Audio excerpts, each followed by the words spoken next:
This is Ocean Robbins, and in just a moment now, we are going to begin the next Power Hour in the Plant-Powered and Thriving Expert Series.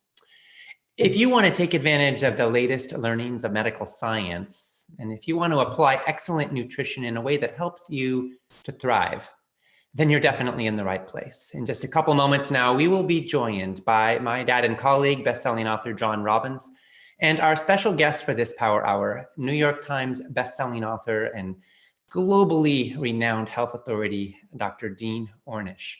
We're going to be focusing on how lifestyle medicine can transform your life, beginning at the half of the hour, 5:30 Pacific time, 8:30 Eastern. On Tuesday, we hosted our first Power Hour in this series with Dr. Susan Pierce Thompson, and the response was incredible. We heard from so many deeply moved people. Ida von Wauern-Franco from Denmark said, "I'm just celebrating 10 months of whole foods plant-based eating, and I am so thankful for more health, more energy, and also to be freed from the threat of more medicine needed for arthritis. The ultrasound no longer shows signs of active inflammation in my hands and my feet. Hallelujah and praise the Lord. I'm so thankful for all the information and the encouragement that you provide, even all the way to Denmark. Blessings in your good work." And we heard from Carla Sickinger, who said, "This is such a gift for me and everyone who desires true health." Love you, John and Ocean. Well, Carla, we love you too. And for everybody who's with us right now, we love you too. And we're so glad you're here as we explore together how we can really apply healthy eating. You know what? It doesn't matter so much what you know as it matters what you do, what you eat, and how you live. And we're here together to help you put what you know and what you want for your life into practice. In just a moment, I'll be joined by my dad and colleague, John Robbins, and New York Times bestselling author, Dr. Dean Ornish. We're going to be looking together at the pillars of optimal health and at how you can leverage excellent nutrition to truly help you thrive. We're also going to look at some of the top ways that long-term plant-based eaters can run into trouble and can get into nutritional deficiencies. And we're going to look at how you can avoid those problems. Here we go, beginning now. Welcome everybody to the second event in the Plant-Powered and Thriving Expert Series. This is Ocean Robbins. I am co-founder and CEO of the Food Revolution Network, and I am here right now with two very special people. Let me first introduce my dad and my colleague, Food Revolution Network president and best-selling author of more than 2 million copies in 30 years, John Robbins. Well, thank you, Ocean. I'm really excited to be with us all tonight, and we have folks from all over the world, I know, and that's really exciting. People who are passionate about healthy food and a healthy lifestyle, and know its power to reverse disease, to prevent disease, to overcome disease, and to thrive in life. So if that sounds like something you want to learn more about and to put more into practice, you're in the right place. You definitely are. You know, this Power Hour is our second in a series of 3. Our topic tonight is how lifestyle medicine can transform your life. And we'll be joined here by Dr. Dean Ornish. The third Power Hour will be on Sunday with Dr. Caldwell Esselstyn, and we'll be focusing on how you can prevent and reverse heart disease with food. I'm so glad now to be here with Dr. Ornish. He is the founder of the nonprofit Preventive Medicine Research Institute. He's clinical professor of medicine at UCSF and author of 6 best-selling books, including The Spectrum. The Ornish diet has been rated #1 for heart health by US News and World Report every year since 2011. And Dr. Ornish developed the first lifestyle program to be covered by Medicare and the big insurance companies. He was recognized by Life magazine as one of the 50 most influential members of his generation, and by Forbes as one of the 7 most powerful teachers on the planet. Dr. Ornish's presentations in our Food Revolution Summits are always wildly popular. Dean, thanks so much for joining us. Welcome. Thanks, Ocean. It's so great to be here with you and your dad. It feels like the lineage is continuing, so I'm honored to be part of it. Absolutely. You know, we're all part of this lineage, I feel. You know, I think that the food revolution is a revolution we all participating in with every bite that we take, with every choice that we make, every time we shop, every time we step forward. We're making it casting a vote in a sense. And we can vote for health or we can vote for a path towards suffering. And we're here because I think everybody here has said we want to vote. We want to vote for health. Yeah, can I just add to that, because that's such a beautiful way you've put that. You know, it's so easy to feel overwhelmed with all the crazy stuff going on in the world, and particularly in our country. Like, what can I do as one person to make a meaningful difference? But as you say, something as primal as what we put in our mouths each day can make a huge difference, and not only in our lives, but in the lives of everyone that we come in contact with. As you know, and as your dad has written about for many years before it became popular, more global warming is caused by livestock consumption and all forms of transportation combined. So what's good for you is good for the planet.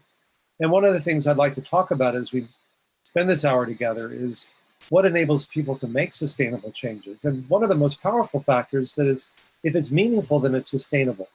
And so just knowing that even if you don't want to become a vegetarian, just if you have a meatless Monday, just whatever you do, there's a corresponding benefit, both in your own health and in the health of the planet, and also in making more food and resources available to feed the hungry. So, because as you know, it takes 10 to 14 times more resources to make a pound of animal protein than it does for plant-based protein. So for whatever perspective, whether it's the ethical, the moral, the planetary, the personal, the individual, you know, this idea that I have to choose between what's good for me and what's good for the planet, fortunately, they all converge here in the ways that are the most meaningful. You know, a lot of people feel powerless today or helpless. There are events taking place that are so huge and so potentially destructive, and in many cases, actually already destructive. And people feel like, well, what can I do to make a difference? What can I do to have some sense of power in my life? There are things you can't control, but you can always control what you put in your mouth. And the effect, the consequence down the line of what you eat daily is enormous. It's enormous, as Dean was just saying, to the planet, and it's enormous to your body. And if you eat well, your body will thank you for the rest of your life. So true. So just to give a bit of an overview of how this hour is going to flow, we're going to spend some time looking at the pillars of lifestyle medicine that Dr. Ornish has championed and helped inspire millions to implement in their lives. We're going to look at some of the common nutritional deficiencies that a lot of people face when it comes to healthy eating. Many, even people who are doing the right thing, who are plant-based or eating whole foods, can still struggle with certain things. And we're going to look at what those are and at how you can avoid them. And then we're going to go into some live questions and answers. We're going to hear from you, our participants, and answer some of the questions that are coming in during this broadcast. We're going to wrap up the main event after an hour at 9:30 Eastern Time, 6:30 Pacific Time. And then for everyone who stays on with us a bit after that, we're going to tell you about our hugely popular course, Plant Powered and Thriving, which will be starting on Tuesday. And we're going to invite you to join in with some special bonuses and some discounts that are only available tonight. So if you decide to join, we'll guide you through a practical step-by-step implementation to help you put a healthy, whole foods, plant-based lifestyle into action in your life. And if you're interested in investing in your health and in taking a next step, then after this Power Hour completes, by all means, stay on to hear more about it from us and about the limited time opportunity to join in with the discounts and bonuses that are only available tonight. And if you are so eager that you can't wait, or if you're curious and know you're going to have to leave early, there is a button on the broadcast page that lets you learn more about it. And here's how you can ask your questions so that we can respond to your questions later on, and also share your comments. At the bottom of the broadcast page, you'll see a comments area, and that's where you can type in your questions or your comments or your reflections or anything you want to celebrate. If there's anything you hear tonight that you want to underline or highlight, you want to be sure to remember, you want to be sure that other people get it too. That's the place to go ahead and share that in the comments area so everyone else can see it. So jumping in here, Dean, you are quite likely the most influential pioneer on the planet in the field of lifestyle medicine. You've developed the first lifestyle-based program ever to be approved for heart disease treatment by Medicare and the big insurance companies. You have proven unassailably that heart disease and many other illnesses can not only be prevented, but also actually reversed with a healthy lifestyle. And there are 4 pillars to your program. Could you tell us briefly about those 4 pillars and about how they fit together? Well, thanks for your kind comments. I appreciate them. For the last 40 years, as you've indicated, I've directed a series of studies showing that these simple changes in lifestyle, a whole foods plant-based diet that's, by the way, sometimes it's the border is around you and sometimes it's around me even when I'm talking. Can you still see me when I'm talking now? Yeah, absolutely. Okay, great. We found that these simple lifestyle changes, a whole foods plant-based diet that's naturally low both in fat and in sugar and refined carbs, moderate exercise like walking a half an hour a day, various stress management techniques, including yoga and meditation. And what may be the most powerful intervention is what we call psychosocial support or love and intimacy, or to reduce it down to its essence, to eat well, move more, stress less, and love more, that these simple changes can make such a powerful difference. And the more diseases we study and the more underlying biological mechanisms that we do research on, the more reasons we have to explain why these simple changes are so powerful and how quickly they can occur, how dynamic these mechanisms are in both directions, how fast you can get better and how fast you can get worse. So we started with heart disease, and we found that even severe heart disease could not only be slowed and stopped, but actually reversed by making these lifestyle changes. And that's really what lifestyle medicine really came out of, that we all know that lifestyle changes can help prevent disease, but the whole field of lifestyle medicine is based on using lifestyle interventions to actually reverse the progression of the most common chronic diseases, sometimes in collaboration with drugs and surgery, sometimes as an initial step, sometimes as an alternative to those. And then we found that these same lifestyle changes that could reverse heart disease could reverse early stage prostate cancer, could slow, stop, reverse the progression of men with early stage prostate cancer, by extension, in all likelihood, early stage breast cancer, could reverse the progression of high blood pressure, high cholesterol, type 2 diabetes, obesity. You know, so often when you go to your doctor and the doctor says, you know, your cholesterol is high, your blood pressure is high, take these pills, and you say, well, gosh, how long do I have to take them? What do they usually say? Like forever, right? And sometimes I'll show this cartoon of doctors busily mopping up the floor around a sink that's overflowing. It's like, how long do I have to mop up the floor? It's like, well, forever. Like, well, why don't we treat the cause? Why don't we turn off the faucet? And what we're learning is that we're using these very high-tech, expensive, state-of-the-art scientific measures to prove how powerful these very simple and low-tech and low-cost interventions can be. And it's not like there's, you know, with all this interest in personalized medicine, it wasn't like there was one set of diet and lifestyle recommendations for heart disease, a different one for diabetes or for prostate cancer. We found that these same lifestyle changes could actually, when you change your lifestyle, it changes your genes, turning on the good genes that keep you healthy, turning off the bad genes that promote many of these same chronic diseases. And we found that we could even lengthen telomeres, the ends of our chromosomes that regulate cellular aging, in a sense, beginning to reverse cellular aging at a cellular level, in collaboration with Dr. Elizabeth Blackburn, who got the Nobel Prize for her pioneering work in discovering telomeres. We're about to publish the first study showing we can downregulate angiogenesis. And so, like I say, sometimes it sounds almost too good to be true. Like, how can these simple changes make such a difference? We've been training, now that we have Medicare, we've been training hospitals and clinics around the country. And one of them is at UCLA. And there was a guy there who's a doctor, and he had a massive heart attack, and he was told he needed to have a heart transplant. And he was getting his affairs in order, and he couldn't walk 3 steps without getting horrible pain and shortness of breath. His son had to carry him upstairs to their bedroom every night. And then when just 9 weeks on the program, his ejection fraction improved from 11% to 35%. He has no more pain. He's hiking at 7,000 feet. He's gone back to work full time as a doctor. Even I had to say, after 40 years, like what program was that? That sounds amazing, you know? And it's like, oh, it's my program, you know? And so it's just amazing. Sometimes people have a hard time believing that these simple changes can make such a powerful difference, but they often do. And I think one of the reasons why these same lifestyle changes can affect so many different things is that they share similar underlying biological mechanisms that express themselves in different ways. Dean, when you were talking about the doctor who was on the heart transplant list and might not even live for that long, and then experienced such a tremendous reversal and such a tremendous improvement that it kind of startled even you with all that you've seen.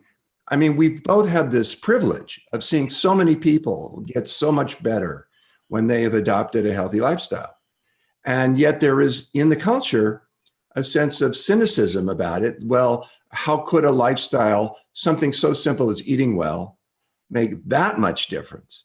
But we see it over and again. How do you relate to that sort of disconnect between the culturally accepted norm that believes that lifestyle medicine is nice and the reality that it's really effective?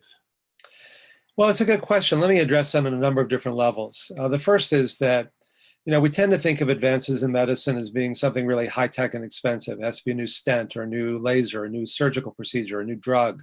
There was a study, an article that came out just today in the New York Times about how stents really don't work that well. They don't even reduce angina. There are at least 8 randomized trials that have shown that in stable patients, stents and angioplasties really don't work very well. They don't prolong life, they don't prevent heart attacks, and they don't even reduce angina. And yet when people make these lifestyle changes, we found most people become angina or pain-free within the first few weeks. We found an average reduction of 91% in the frequency of chest pain or angina in all of our studies. And people go, well, that's impossible. How could these simple changes make such a difference? But they do. And we're learning how dynamic these mechanisms are. Within a few weeks, we can show that people not only feel better, but they are better in ways we can measure. Their blood flow to their heart improves. The heart begins to pump more normally. Over a year, even severely clogged arteries become measurably less clogged. Over 5 years is even more improvement than after 1 year. And so these simple changes really can make a powerful difference. And so, it's like in Watergate, follow the money. And I'm not a cynical person by any means, although maybe I am. I don't know, because most cynical people just think of themselves as being realistic. So who knows? Maybe I'm more cynical than I realized. But, I started a nonprofit institute back in 1984 called the Preventive Medicine Research Institute when I finished my medical training in Boston and moved to San Francisco. And through that, we trained 53 hospitals and clinics around the country. And we got, just like we're showing now, bigger changes in lifestyle, better clinical outcomes, bigger cost savings, better adherence. And a number of the sites closed down because we didn't have the reimbursement. And so the painful lesson was, it doesn't matter how good it is clinically. If it's not reimbursable, it's not sustainable. On the other hand, if it is reimbursable, even if it doesn't work that well, like stents and angioplasties, they came out, I remember in the early 80s when I was doing my internship and residency at the Mass General Hospital in Boston. And Eugene Brownwald, who was the chief of cardiology at Harvard at the time, who wrote an editorial about, the genie being out of the bottle. In other words, he was saying we need to be doing randomized trials on stents and angioplasties before they become so widespread, because he knew that now that cardiologists had a procedure that they could bill for, that it was going to be widely embraced as it was. And it wasn't until, 30 years later, that they're finally seeing that. Now, if you're in the middle of having a heart attack, a stent and angioplasty can be life-saving, but the vast majority of people who get them are stable. And for them, it doesn't really work that well. And yet these lifestyle changes do. We have over a dozen patients who were on the heart transplant list, as I mentioned earlier, who were able to get off it. It's like the ultimate high-tech, low-tech juxtaposition. It's like, what's the more radical intervention, a heart transplant or eat well, move more, stress less, love more? And I remember when we took us 16 years to get Medicare to cover my program. We had the support of Bill Clinton when he was president, Newt Gingrich when he was Speaker of the House, members of the House and Senate across the aisle.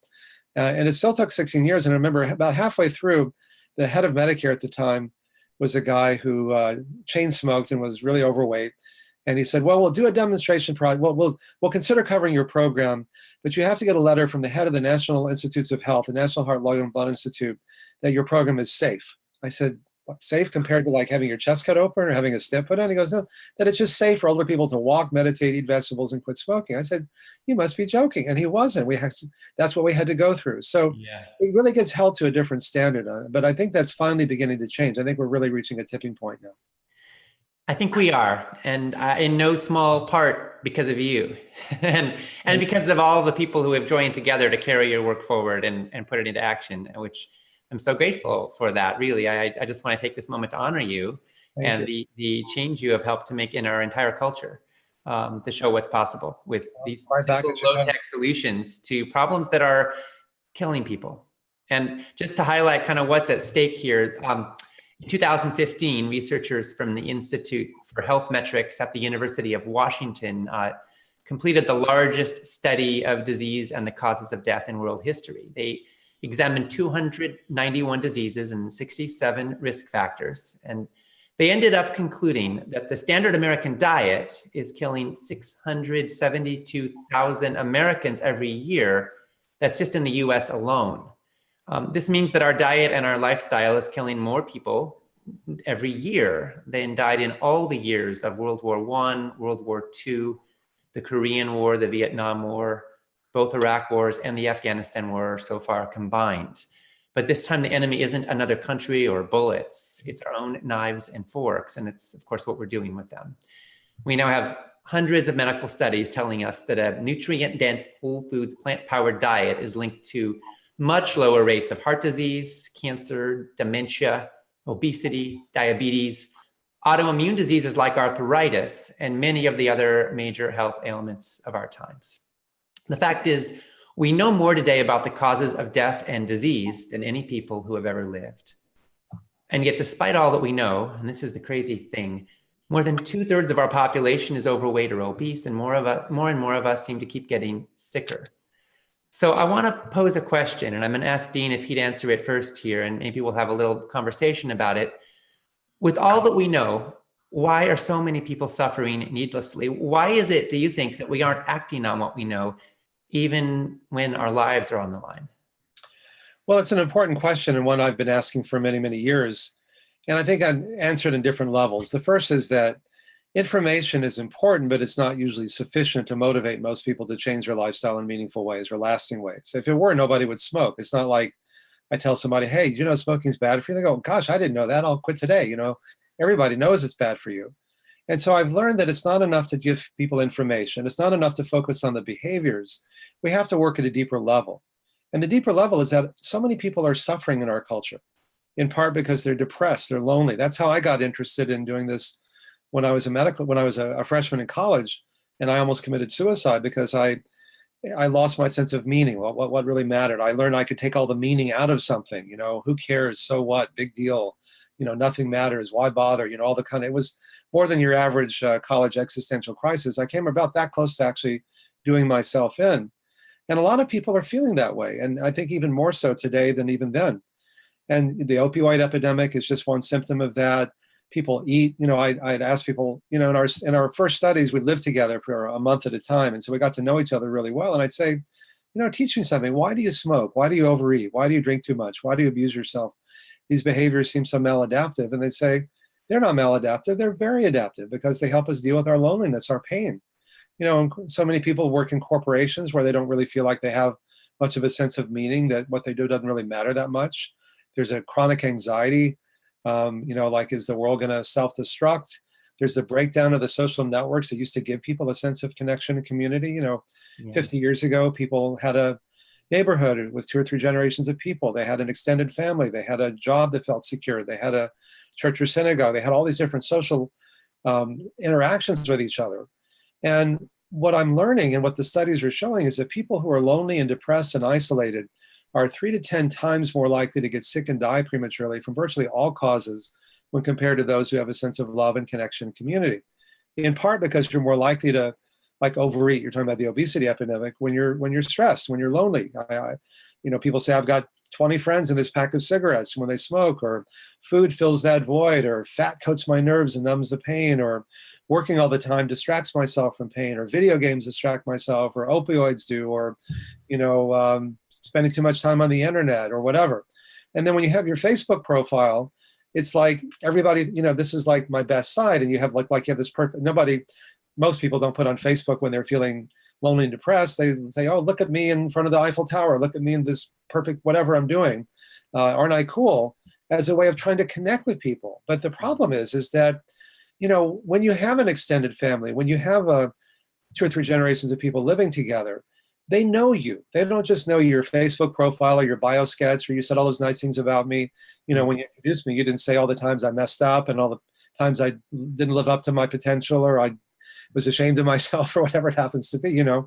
And so, but if you grow up with people, they know you. I'm sure your dad can tell you lots of stories about you that you probably don't put in your bio sketch, and he's still there for you. You know, there's something really powerful and primal about being seen. And so our support groups are trying to recreate that. We don't talk about recipes and types of running shoes. We create a safe environment where we encourage people to let down their emotional defenses and just be open and authentic and honest, and to create that sense of trust. Because to me, the older I get, the more I realize that trust is everything, you know, because you can only be, to me, intimacy is healing. And the word healing comes from the root to make whole. And you can only be intimate to the degree that you can open your heart, and you can only be emotionally vulnerable. And you can only do that to the degree that you feel safe, because, if you open your heart and somebody can hurt you. But in our groups, we create this ethos of safety and trust and love. And it's part of our conspiracy of love. And somebody can say, oh, I may look like the perfect father, but my kid's really got all kinds of problems, and somebody else can say, oh, well, gee, my kid has problems too, or gosh, I've got problems, whatever it is. Suddenly you don't feel so alone and ashamed anymore. And it's so primal. It's the part of, most people think about diet when they think about my work, just like they think about, yours. And of course, diet's important. But what I've learned is that it's hard to get people to change their diet unless you deal with these deeper issues. Most people who are overweight would love to lose weight, but they're in their hierarchy of values, dealing with their pain is kind of overriding all these other issues. I mean, people who are overweight say they would if they could cut off an arm, and know that they would be of normal weight for the rest of their lives, they might do that. That's how powerful the motivation is. And so we're just learning that information is important, behavior is important, but even more important is, again, goes back to what we started with, was what's the cause? And the cause is often this profound sense of loneliness and isolation. And so what I found, and this is all coming out of the 40 years of study that I did with a man named Swami Satchidananda, who was an ecumenical spiritual teacher. And his whole premise was that if you really take the roots of suffering back far enough, you end up in a place where there's this misperception that we are separate and only separate.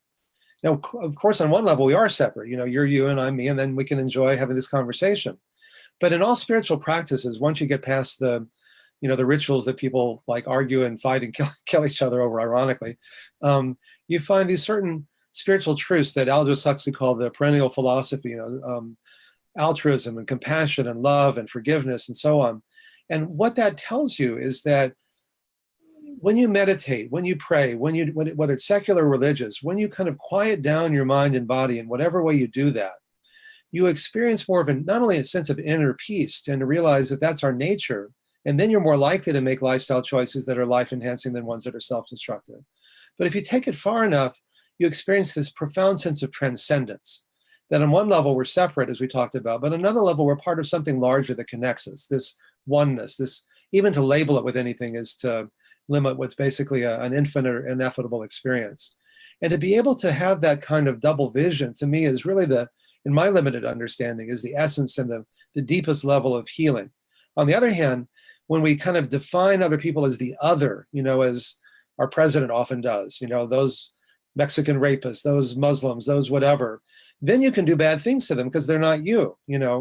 My teacher liked to make puns. He'd say, we're born fine and we define ourselves, by labeling people in these definitions, or we're born with a sense of ease, that our sense of well-being and our sense of happiness and peace are not things we get from outside ourselves, but rather if we just stop to quiet down our mind and body, we can experience that we have that already. And then when we can come from that place of love and compassion and forgiveness, that it takes us out of that false choice of, am I going to be selfish or unselfish? Am I going to look out for number one, or am I going to, be a martyr? And you realize that the most selfish thing you can do, both for you and for everyone around you, is to be loving and compassionate, to eat a healthful diet and so on, kind of flows naturally from that sense of compassion. Because if you really see yourself and other people and not being the other and fundamentally different, then all these spiritual truths really flow organically from that. It's so interesting. We have people who feel like they don't have time to take care of themselves because they're so busy taking care of everyone else, and sometimes get run down. And, I think an overflowing cup gives the most bountifully. Well, you can't, or as we see on airplanes, put your own oxygen mask on first, right, before helping others. Not that we can't do both. We have a need to give and to serve. But I guess I would challenge any of our participants right now, whoever feel like it's selfish to take the time to care for yourself or to care for your health, to recognize that it might be the greatest way you can invest in your ability to serve the people that you love. Well, let me give you an example of that. Let me just say real quick before I forget, to which organ does your heart pump blood first? What do you think? I think we'll ask you that question. Well, this might take a while, guess. What organ does your heart pump blood to first? Most people are going to say the brain. Right, your brain, or some people will say the lungs, but it actually pumps blood to itself first. So that it can then pump blood to the rest of the body. Is that selfish or unselfish? It's the same idea. You can't give what you don't have. And if you impede, if your heart becomes blocked, literally and metaphorically, so that it can't feed itself, then not only can you not help anyone else, but someone else has to take care of you. You know, I had an experience of that in my own life with my relationship with my mother. She was not keen on healthful eating. She was old school and didn't want to change and didn't want to open to new ideas and new ways of caring for herself. And she saw me doing these things, and she thought I was being selfish and self-absorbed, and she thought eating healthfully and being selective about what you eat was a form of selfishness. And I watched her deteriorate over the years. She developed Alzheimer's disease, and she became blind with macular degeneration. And she needed a tremendous amount of care for quite a few years. She grew deaf as well as blind, and she lost her memory completely. I'm sure some of our viewers and listeners have seen what happens when people have Alzheimer's and other forms of dementia. It's very, very sad. Yes. I watched that. And there's more evidence than ever that lifestyle can help prevent Alzheimer's as well and other forms of dementia. So I empathize with that. Yeah, and it's remarkable that the same steps, the same practices, the same food choices that prevent or reverse heart disease, as you've shown, prevent and can help reverse cognitive impairments. Right. And it's a stunning thing about this that we have found. I think you've found. I think we've all have now the opportunity to put into practice something that is that life affirming, that life giving. Yes, I have patients who say things like, "I feel like I was walking around in a fog. I feel like I'm waking up." You know, it's incredibly fulfilling to do this kind of work because you're empowering people with the tools and information that they can use to transform suffering into joy and pain into healing.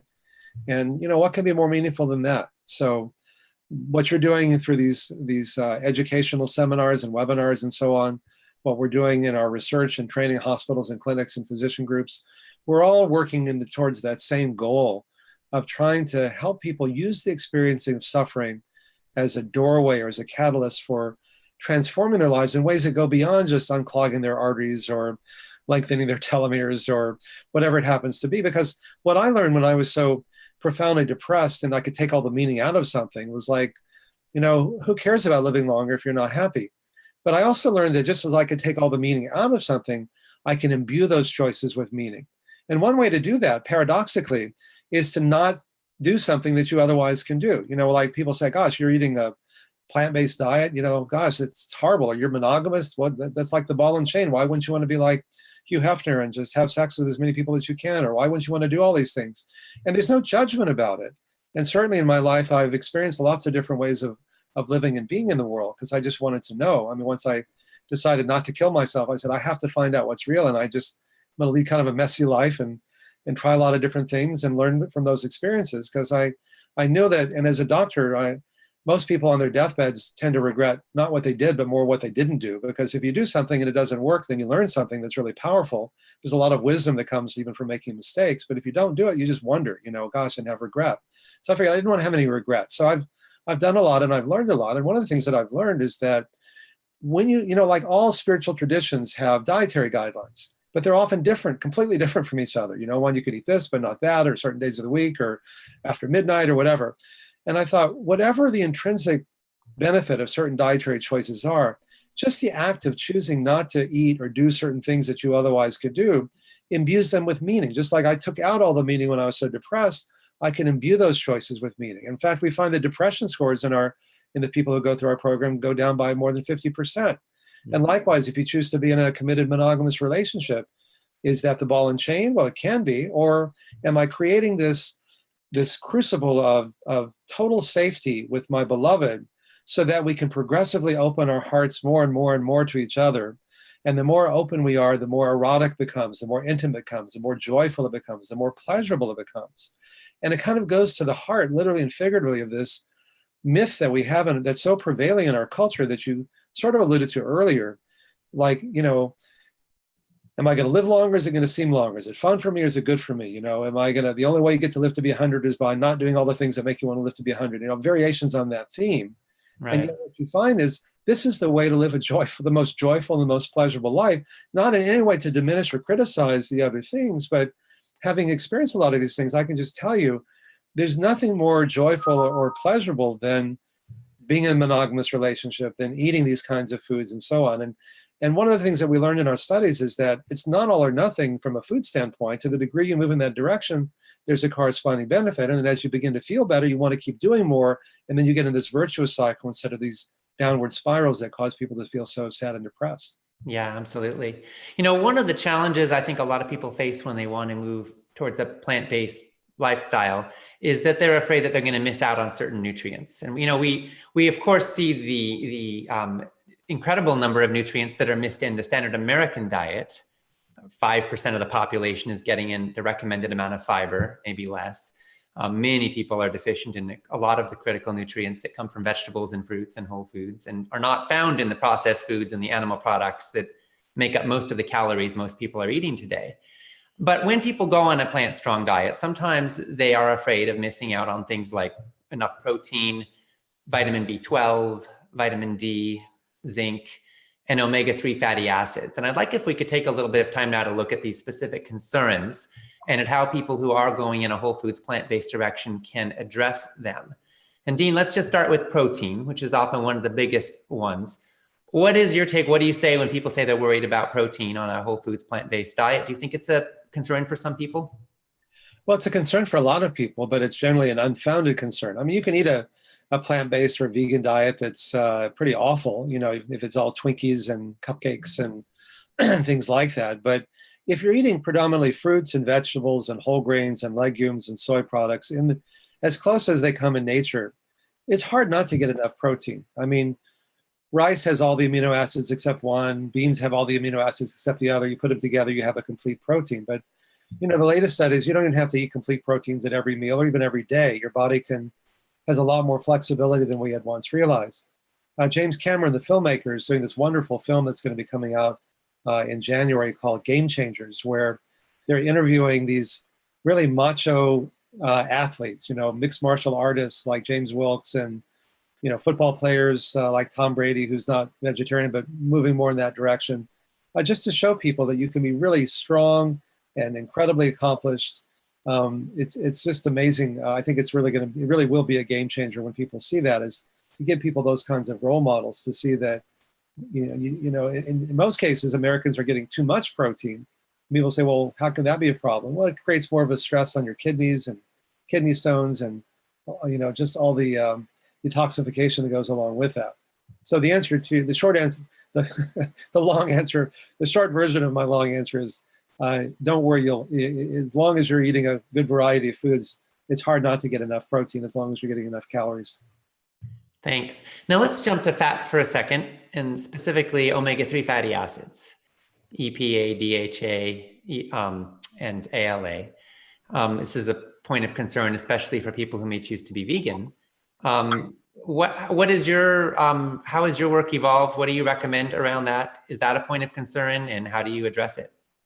The omega-3 fatty acids are very important in a number of ways. They, from mood to stabilizing the rhythm of the heart, to lowering your triglycerides, to possibly helping to prevent the most common forms of cancer.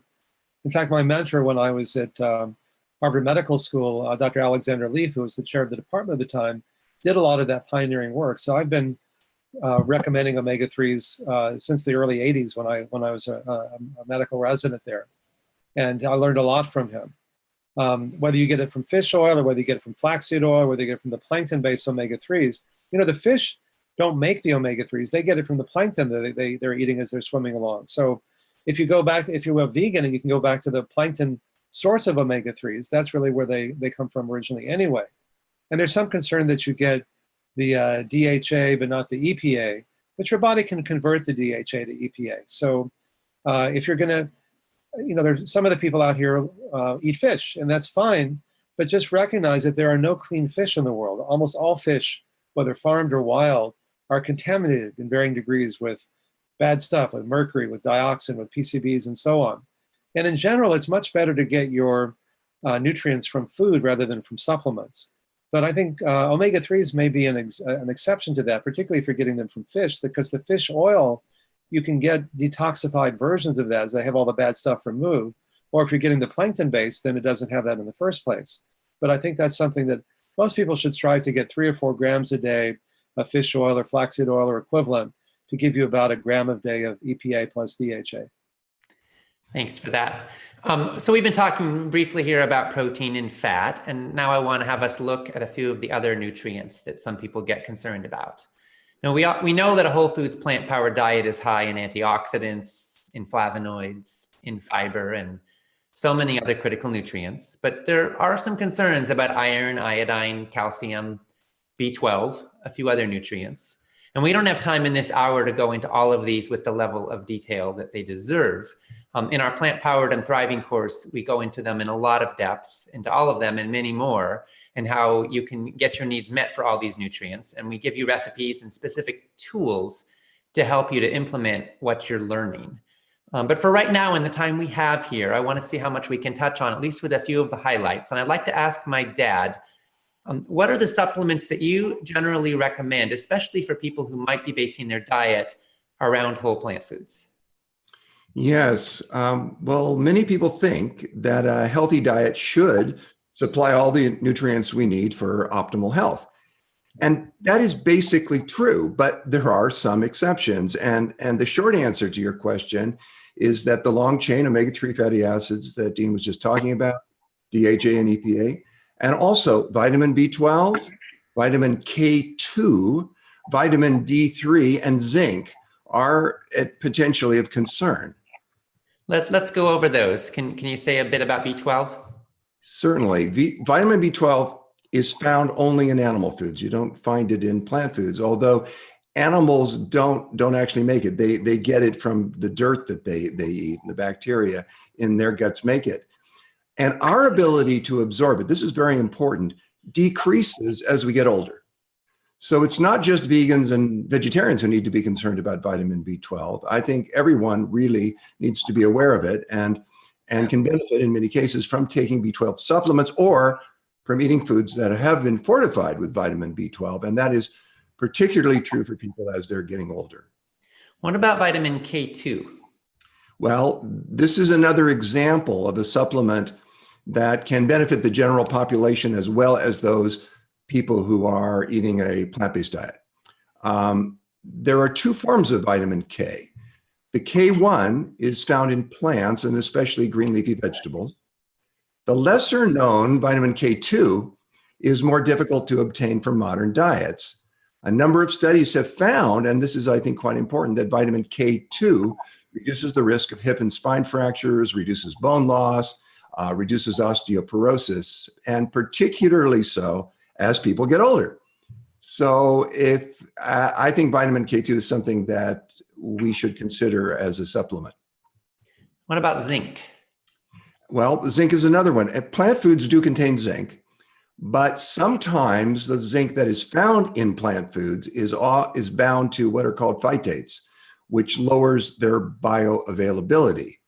And as a result of that, many vegans and vegetarians and people following plant-strong and plant-based types of diets will benefit from supplementary zinc, especially again as they get older, because zinc absorption typically decreases with aging. How about vitamin D3? Well, vitamin D3, I think, is really important for everyone. The only way to obtain vitamin D3 naturally is through exposing your skin to sunshine. And in the modern world, most of us work indoors and most of us wear clothes almost all of the time. And many of us live in northern climates, which have low levels of sunshine in the winter months in particular. So if we lived outdoors, as our ancestors did, without much clothing on, as our ancestors did, we might not need to take supplemental vitamin D. Though our skin would probably age and wrinkle in the process of being exposed to the sun that much, and we might be at higher risk of skin cancer. But the bottom line is that supplementing with vitamin D3 is quite important, I think, for just about everyone in order to maintain an optimally healthy level in your body and in your bloodstream. Vitamin D deficiency can be serious. it can obviously increase your risk for osteoporosis, but also for many types of cancer. How much vitamin D do you suggest? Well, it's probably a good idea to have your blood tested once in a while. The test that I recommend is a 25 hydroxy vitamin D blood test, and it can assure you that you're not taking too much or too little. What you want to aim for is a blood level between 30 and 50 nanograms per deciliter. That's the sweet spot, between 30 and 50. For most people who don't get a ton of sun exposure, a daily dose of 2,000 IUs of vitamin D3 will assure that you're getting the right amount, that you're not getting too much or too little. Thanks so much for all that. And of course, we get into a lot more detail in the Plant Powered and Thriving course, but it's great to give an overview of some of these things. And I appreciate all your research and your sharing it with us. And now I want to focus for just a bit on something we've touched on already a bit, which is not just quantity, but quality of life. Dean, sometimes people are worrying that the Ornish program is going to somehow compromise their pleasure. What are some of the sources of healthy pleasure that you want to encourage people to nourish in? And particularly, do you have any practices for creating healthy pleasure in relationship with food? Well, sex, drugs, rock and roll, the usual things. Those are all plant-based. Somehow didn't expect you to say that. No, I mean, it is like I said before, there's this myth, that I consulted years ago for one of the big food companies to try to get them to make healthier foods. And on the first day, they said, these are our fun for you foods and these are our good for you foods. And I said, well, that's the whole problem right there. Why do we have this ethos that we could change that? Why not use all your celebrities and make it fun and cool and sexy and hip and crunchy and convenient to eat and live healthily? And I think more and more celebrities are eating that way. People that you wouldn't expect, Jay-Z and Beyonce and other people like that, because they realize that these are people who can do anything, that they feel better when they do this. It's not just how long you live, it's how well you live. I mean, if you've had a big Thanksgiving pig out, which many people have pretty soon, how do you feel afterwards? You feel kind of tired and lethargic and sleepy, like I want to take a nap, because your brain is literally getting less blood flow. In this Game Changers movie that's going to come out, there's a wonderful scene where they have a urologist with 3 NFL football players. And the first day they eat they can't tell what they're eating, a plant-based or a meat-based meal because it's disguised, but they're getting grass-fed beef and organic pork and things like that. And then at night they measure their how frequently they get erections and how hard their erections are. And then the next day they just gave them a plant-based meal and they repeated the same thing. And they found that just one meal can make a difference of 200 to 300% more frequent erections and 10 to 20% harder erections. In fact, the film crew became vegan after that, just from seeing that. Because your brain gets more blood, your sexual organs get more blood flow, your skin gets more blood, you think more clearly, you have more energy, you look younger. I mean, I'm 96, I look pretty good, I'm 64, and John's a perfect example of aging beautifully. These are things that improve the quality of life. I grew up in Texas eating meat 4 or 5 times a day, and I became a vegetarian when I was 19, not because I was worried about dying young. I mean, I almost killed myself. That was a whole separate thing, because I found that I felt so much better. And because these underlying biological mechanisms are so much more dynamic than we had once realized, that even a single meal can, for better or for worse, can make such a big difference in how you feel, that when you start to eat more healthily, and particularly when you exercise and love more and do meditation and yoga and so on, most people feel so much better so quickly. It really completely reframes the reason for change from fear that something bad may happen years down the road, which is not sustainable, to joy and pleasure and feeling good, which really are. Yeah. One of the things that we actually encourage and support in our Plant Powered and Thriving course is saying grace. Just taking a moment to give thanks before a meal. When you go into a receptive state of consciousness, you salivate more. You become more present for the relationship with the food. Food is so intimate. We go on autopilot sometimes and just shovel it down the hatch. But the reality is that every bite of food literally becomes you. And when we choose to be present for that relationship, I think we receive more deeply. I sometimes compare it to, I've had people say, I love you before, and I didn't even notice. And then I've had those same people say, I love you, and it just went to the depths of my soul. And sometimes the difference was how present I was. And Well, I think that presence in the food relationship does have an effect on digestion and absorption and what we get out of it. and not only that, but also on pleasure. If you eat mindfully, if you really give your full attention to what you're doing, anything sensual, food, sex, music, art, massage, anything, if you give it your full attention, it's a lot more pleasurable and you don't need as much of it. I mean, we've all had the experience of, watching a movie and kind of eating a bag of popcorn and suddenly you look down and it's like, oh, it's empty. Who ate this? I didn't even taste it because I wasn't paying attention to it.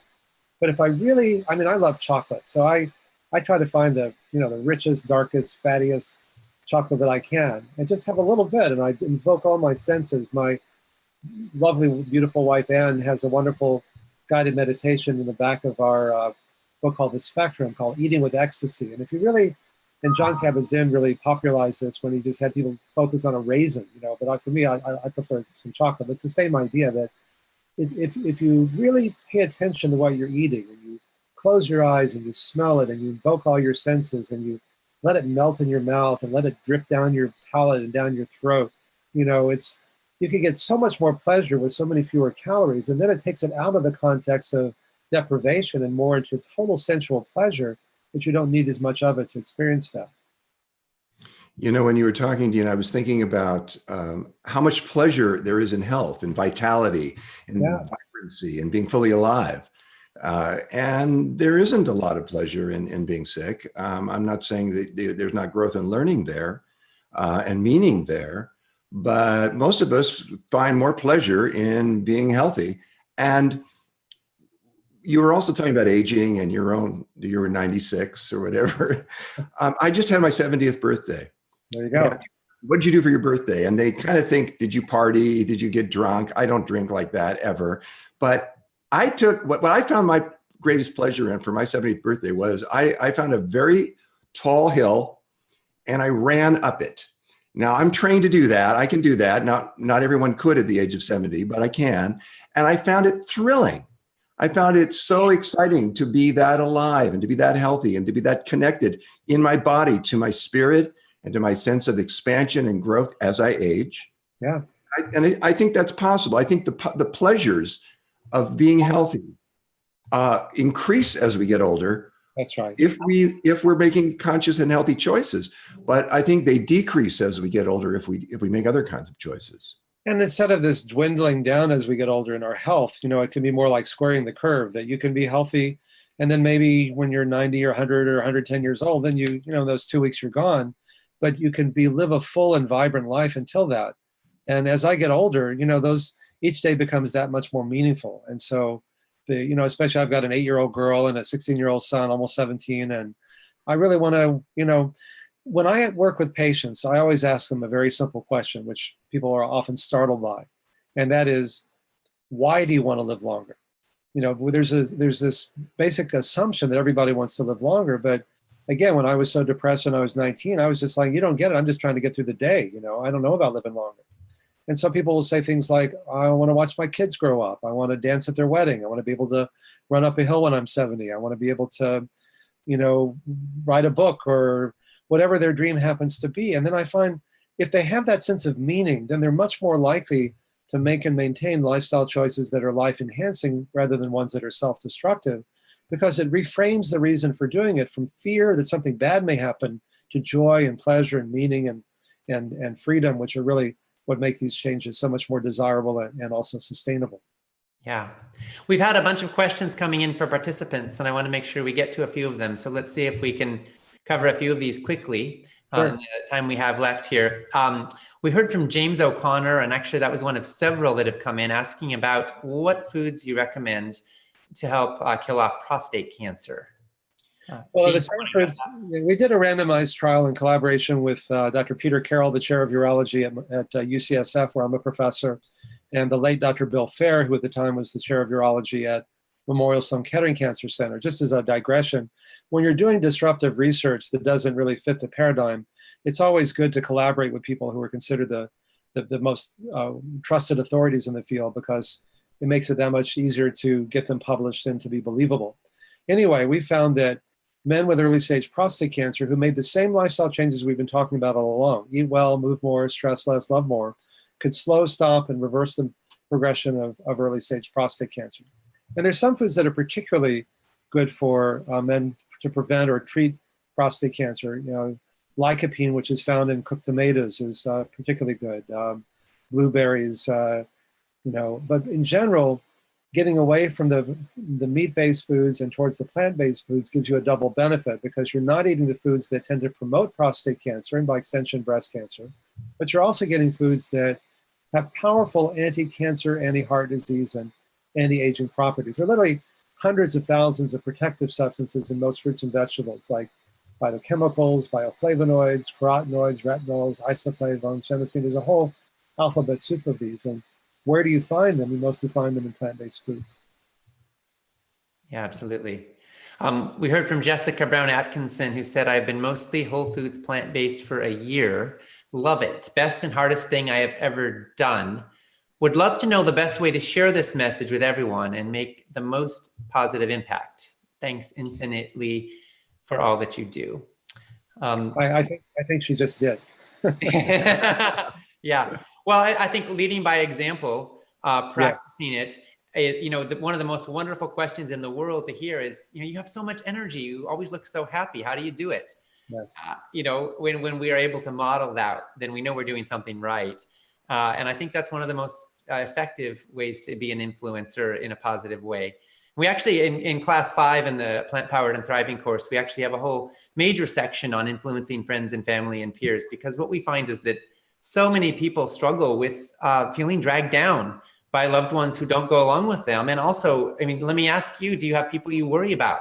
People who don't eat as healthfully as you do? People who sometimes you're concerned that they might actually be doing themselves harm with the way they're living and eating? And do you want to help them? And we all, I think, have this question, like, how do we be a positive influence? So that's something we jump into a lot in our work. And do you have any quick tips on that? Well, one of the things I've learned is that even more than being healthy, people want to feel free and in control. And as soon as I tell somebody, or somebody tells me for that matter, eat this, don't eat that, do this, don't do that, they immediately want to do the opposite. I'm not that different, really. I think we all are. And sometimes when I lecture, I say that goes back to the first dietary intervention when God said, don't eat the apple, and that didn't go so well. And that was God talking, you know. And my son is a perfect example. He's 16.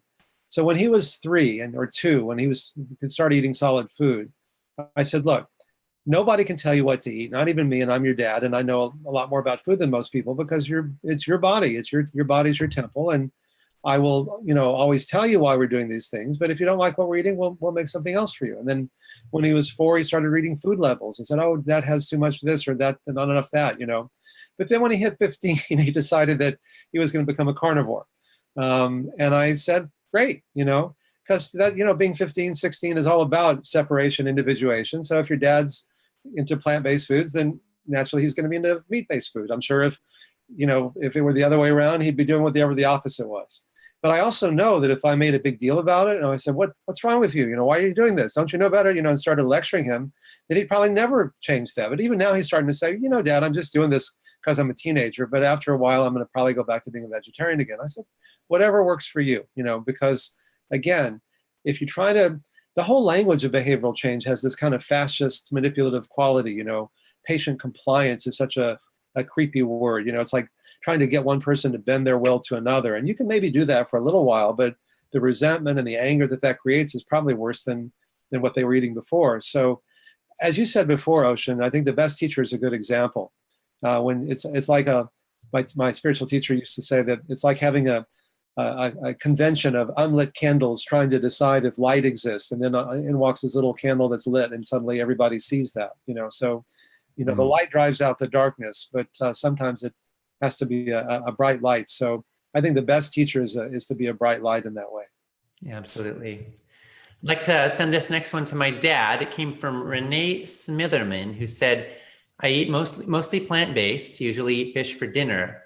My challenge is that when I changed my diet months ago and stopped eating dairy, wheat, eggs, and then many other random foods I was reacting to, I lost a ton of weight. I'm now overly thin. My thyroid seems fine and has been checked. Question is, how could I put on weight? Do you have any recommendations for that one?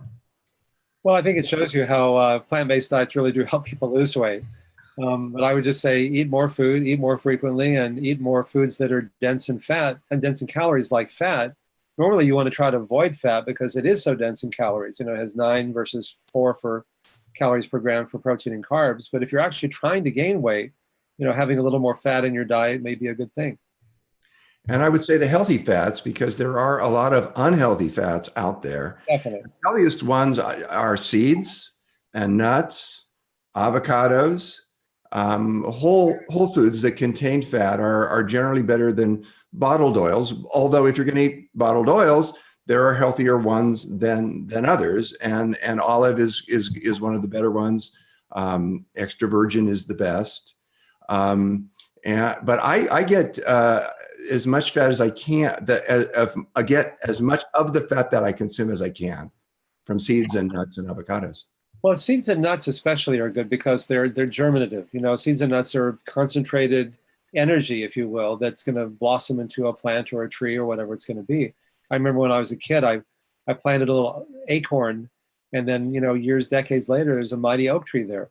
And so putting aside the whole fat versus carbs thing, just the fact that you're getting all this germinative energy, even for people who are trying to reverse heart disease, we now include some seeds and nuts just because the studies show how powerful that germinative quality can be. Yeah. Last question from our participants here, and then we're going to move towards closing this power hour. This one's from my dad, from Aaron Lucas. What would you recommend as a structure to help make lifestyle changes without spending a lot of money? Well, that's why I spent 16 years to get Medicare to cover my program, because if it's reimbursable, then it's sustainable. So my colleagues and I, we partner with a company called ShareCare. We're training hospitals and clinics and physician groups around the country. And it's working. We're getting bigger changes in lifestyle, better clinical outcomes, bigger cost savings, better adherence than anyone's ever shown before. We're also doing 12-day immersion retreats. We have one coming up at the end of January, early February, which Medicare and many insurance companies are now paying for. They'll pay for 72 hours of training, which we do in our hospitals and clinics and physician groups. People come twice a week for 4 hours at a time for 9 weeks. They get an hour of exercise, an hour of yoga and meditation, an hour of a support group, an hour of a lecture with a group meal.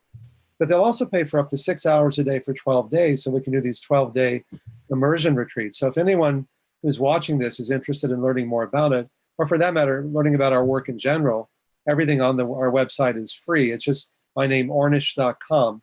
And we would love to be able to work with you and to share with you what we're learning. I would add that in Plant Powered and Thriving, the course that we're going to be talking with you about in a few minutes, we spent a lot of time on how to eat healthfully on a budget. Yes. Because a lot of people can't easily afford organic food, can't easily afford fresh raspberries every day. Those are great foods, and organic is wonderful, but costs are real, and a lot of people are really bound by the financial possibilities and restrictions. So there are a lot of tips, including buying in bulk and buying direct from the grower at a farmer's market, rather than having a middleman at the store. Yep. There's a lot of other tips. I mean, I can't go into it right now because of time, but I'm sorry, I didn't mean to interrupt you. Go ahead. We will show you how to do that in Plant Powered and Thriving. Well, just to build on that, you know, the diet that we've been talking about all along, you know, a whole foods plant-based diet is essentially a third world diet. That's where it came from, you know, from people who couldn't afford to eat meat. You know, and unfortunately, when countries become more prosperous, they tend to start eating more meat and more animal protein and so on. My colleagues and I trained the St. Vincent de Paul homeless shelter here in San Francisco several years ago, and over 30,000 homeless people went through it. And so there's this another myth is that this is for affluent, educated people, and that sometimes the people who can benefit the most are the ones who have the least funds, because as John said, this is the way people have been eating for centuries, because that's all they could afford. Absolutely. So we're nearing the end of our time for this power hour. We won't have time for more questions right now, but we will be answering some more with Dr. Caldwell Esselstyn on Sunday. And if you join Plant Powered and Thriving, we have a lot of time for questions and answers and really getting into the specifics of how this applies for your life. Give Dr. Esselstyn my best regards. I just saw him last week. We totally will. Now, for those of you who know you want to pull some of these threads of wisdom into your life and want to make the changes to sustain what we're talking about here, in a moment, we're going to tell you more about Plant Powered and Thriving. It's an online course that starts Tuesday, and our goal here is to give you exactly what you need to thrive, short-term and long-term. The fact is that cancer and heart disease and diabetes don't care a heck of a lot what you think or what you know, but they do care what you eat and how you live. And we're here to help you to apply all of this, to put it into action in a way that really works in your life, in a way that can save time and save money and work long-term. Dean, since you're going to have to go soon, is there anything more you want to say to us about why you've chosen to lend your voice in support of our work and about the course that we have coming up? Well, first of all, we've been friends for many, many years. You continue to inspire me by your work. I think the course is going to be amazing for people who are looking for that structure and for that kind of information. So, of course, I highly recommend it. But I also want to make sure that knowing that there's a certain element of karma or mystery to all of this. You can do all the right things and end up getting sick sometimes. Doesn't happen all that often, but there's a difference between empowerment and blame. Yeah. And so, all these things that we do can really make a huge difference. But sometimes, nothing works all the time for everyone. So if you are finding that, don't blame yourself, but really see this as tools for empowering and transforming.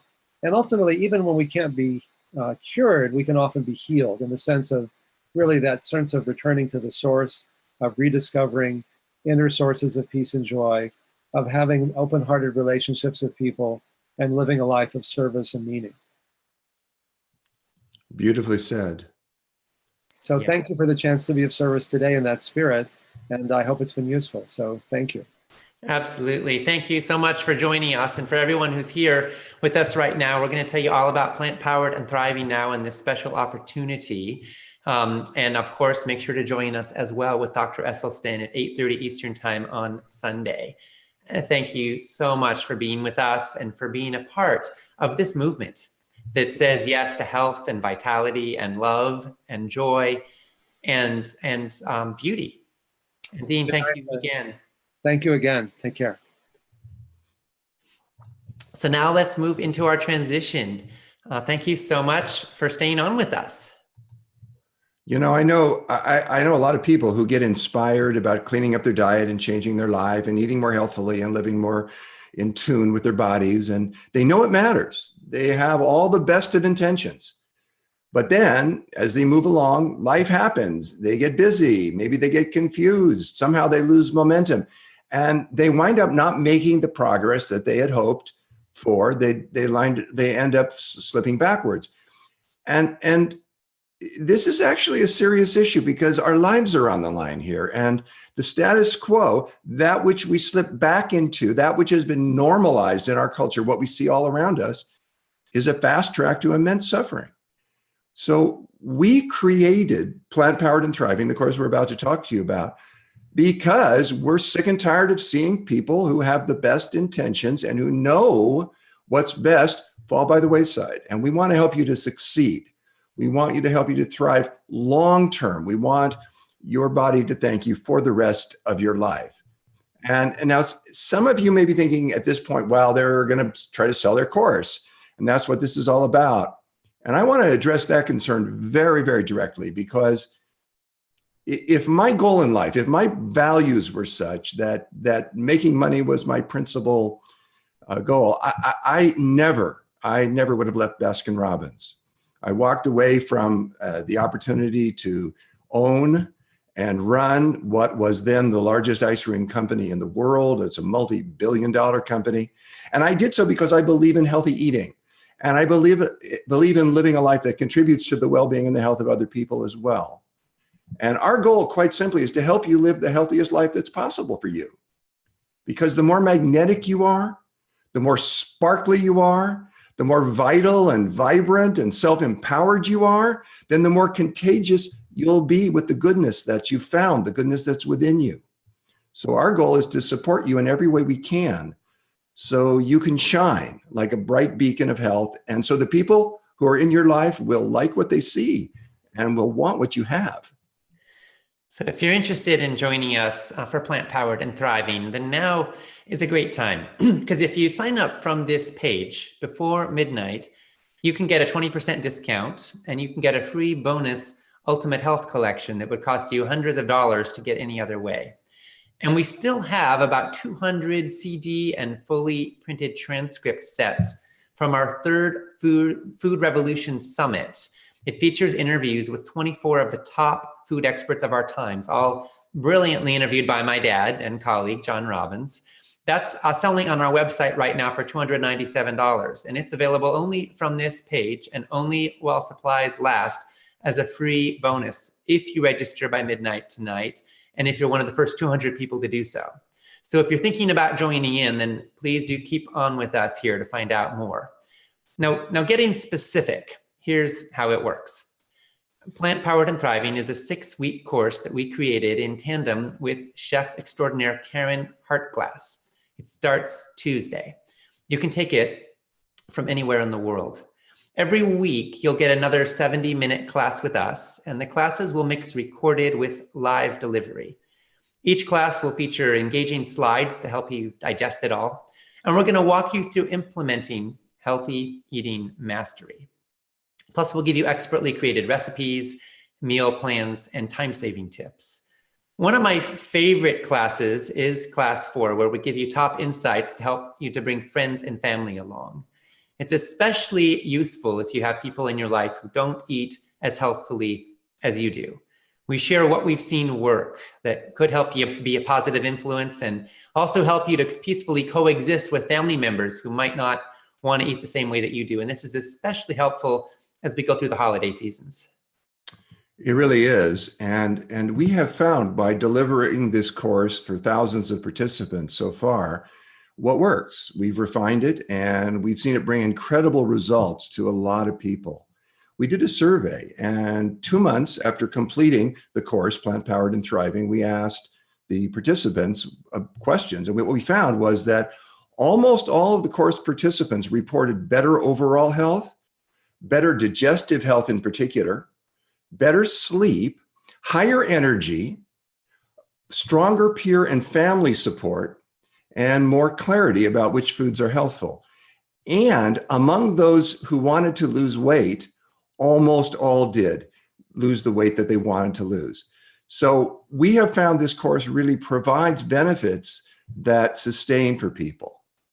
So if you want to check it out right now while we're talking about it, you can click on the button for it that is under this broadcast on our broadcast page. Or if you're on the phone, just go to foodrevolution.org/join. Again, that's foodrevolution.org/join. In fact, if you already know this is for you, please feel free to click on over and join in now, and we'll be so happy to welcome you. And that way you can be sure you're one of those first 200, so you get the free CD set along with your purchase. And congratulations to some of the people who are jumping in here, including Kirsten from Ontario, Canada, Darlene from New York, Jane from Pennsylvania, Susan from Michigan, Martina from Canada, Lois from Illinois, Valerie from Seattle, and Devi from Singapore. We're so glad to have all of you joining us in this course. You will have another opportunity to sign up if you choose to attend our final Power Hour on Sunday. But I'd like to invite you to go ahead and take the leap and sign up today, because we've put together this bonus package that may never be available again. And if you sign up before midnight tonight directly from this Power Hour, then you get the huge savings and all the bonuses, including that CD set. So let's get a little more specific about what you'll receive. Every week, you'll get a new online class. Each class will be about 70 minutes, and you can join in live, or you can catch the replay and have the transcripts for life. We'll stay on after the first and last class for a question and answer session. You'll get access to our private, moderated online forum where you can connect with peers, share struggles and successes, and ask for expert advice. You'll get our top time-saving tips and product recommendations for stocking a healthy kitchen. You'll get special reports like the truth about soy, the truth about juicers and blenders, top ways to sneak vegetables into any diet, how to eat better and spend less, how to raise healthy plant-powered kids, and much more.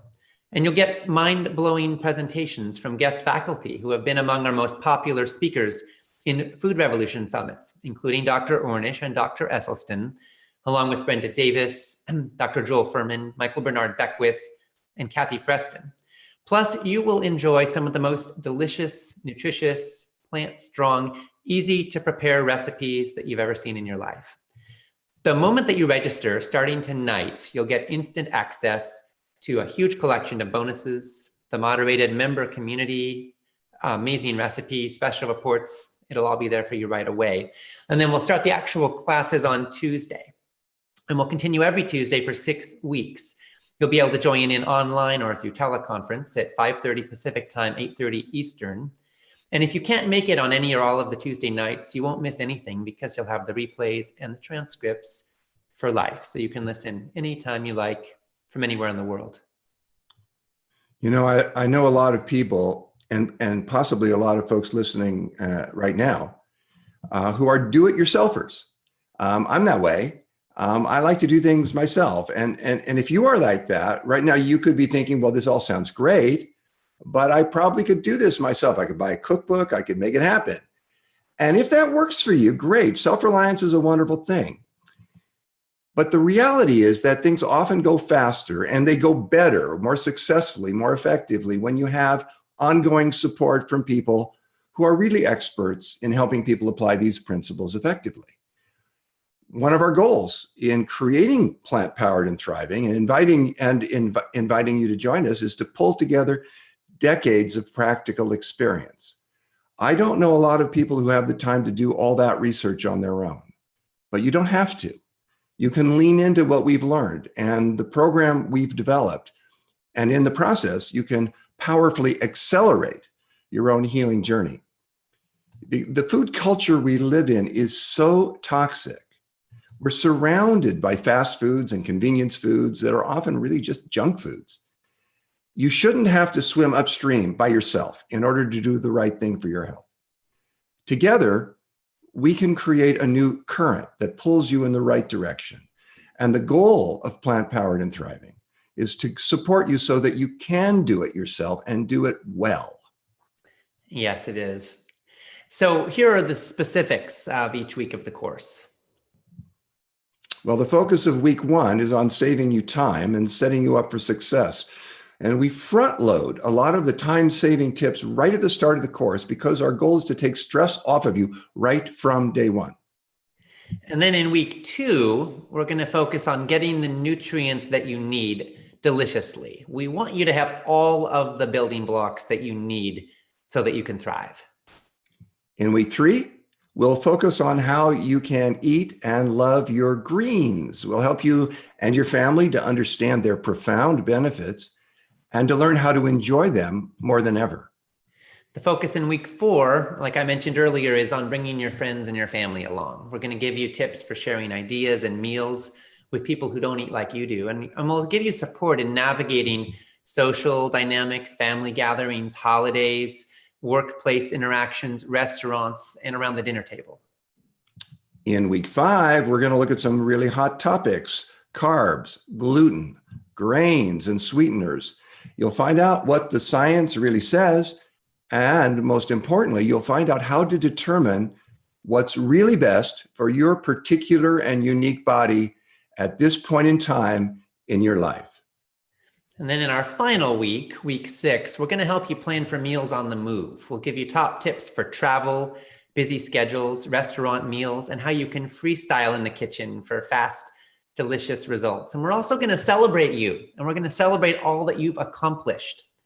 So again, if you want to check it all out in more detail or to join in now, you can click on the button for Plant Powered and Thriving right from the broadcast page to take advantage of the special offer that's available before midnight tonight. Now, let me add, this course also comes with more than $1,000 of free bonuses. The bonuses include Dr. Susan Pierce Thompson's 14-day challenge that has helped people lose thousands of pounds in the last year, Dr. Dean Ornish's Ornish Program Guidebook, which walks you through how you can implement the pillars in the Ornish program in your life, and also a special recipe collection from Dr. Caldwell Esselstyn.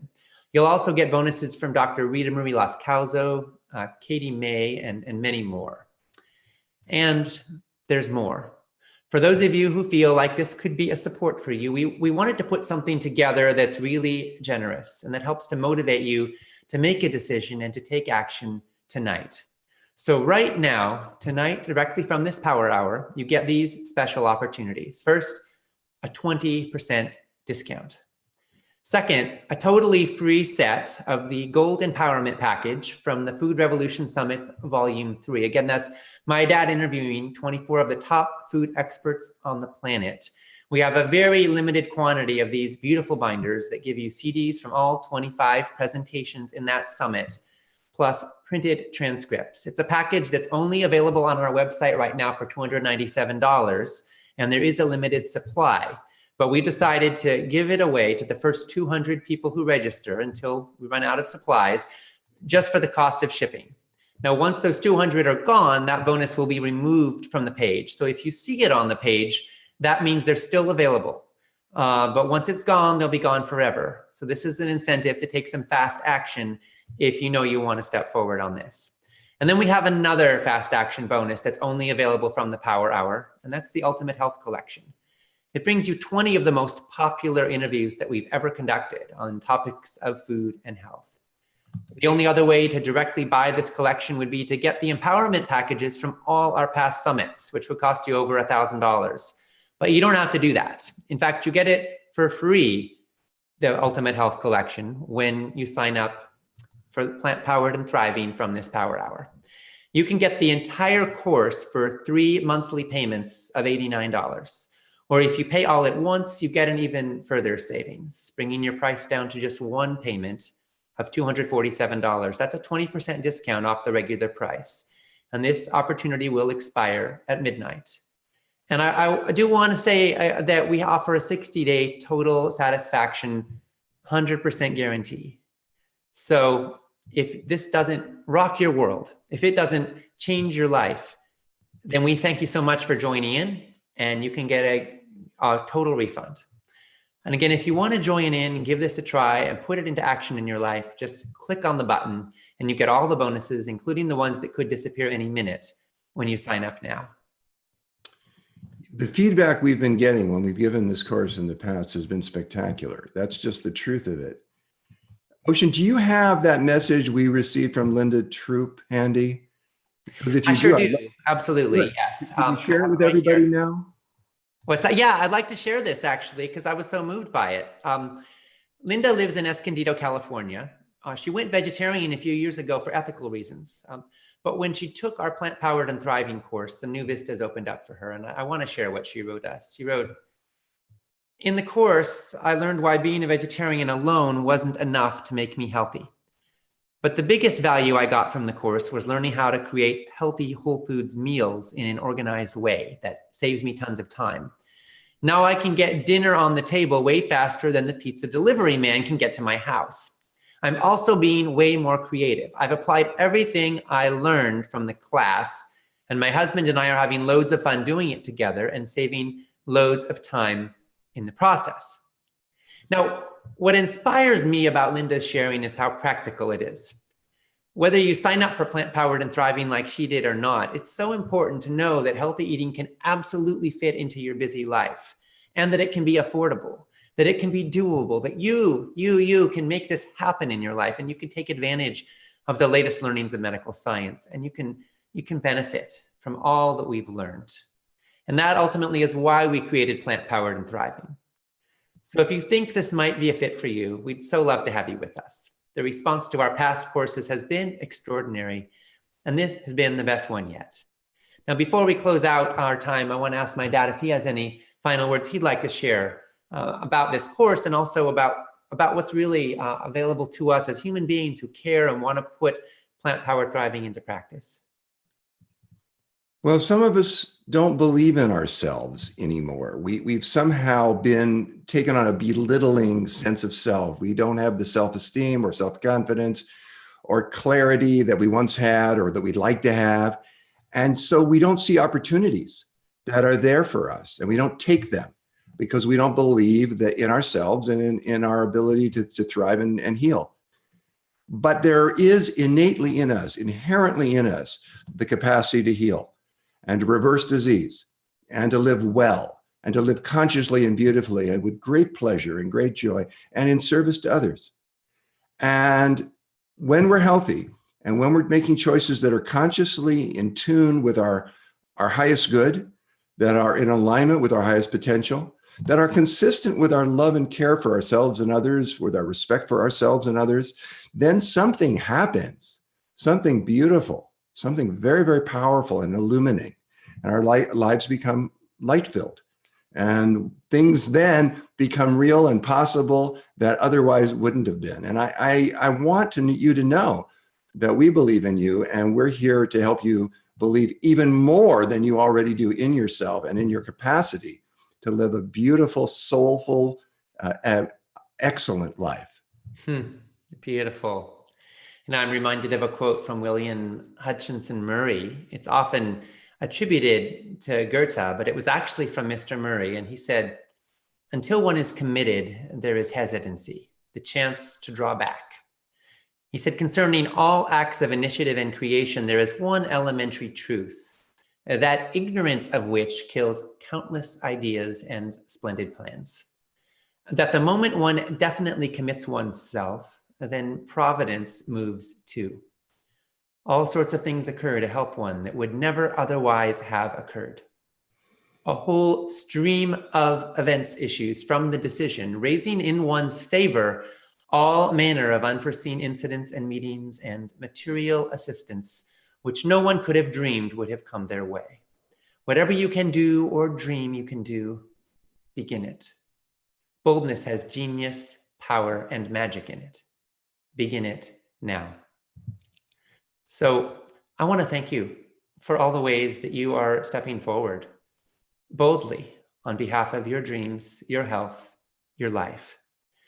And if the Food Revolution Network has inspired you, and if you want to put this work into action more deeply in your life, we would love to invite you to join us with Plant Powered and Thriving when we start on Tuesday. We want to thank you so much for being with us right now, for putting this into action in whatever way works for you, and for your partnership in the food revolution. My dad and I both look forward to being with you again, along with Dr. Caldwell Esselstyn on Sunday. As we continue the Plant Powered and Thriving Expert Series, we'll be looking at how you can prevent and reverse heart disease with food. And for those of you who sign up for Plant Powered and Thriving, the course begins the moment you register, and we can't wait to share it all with you. This is a great moment right now to click on through and sign up now. We wish you a beautiful night and lots of healthy, nourishing food.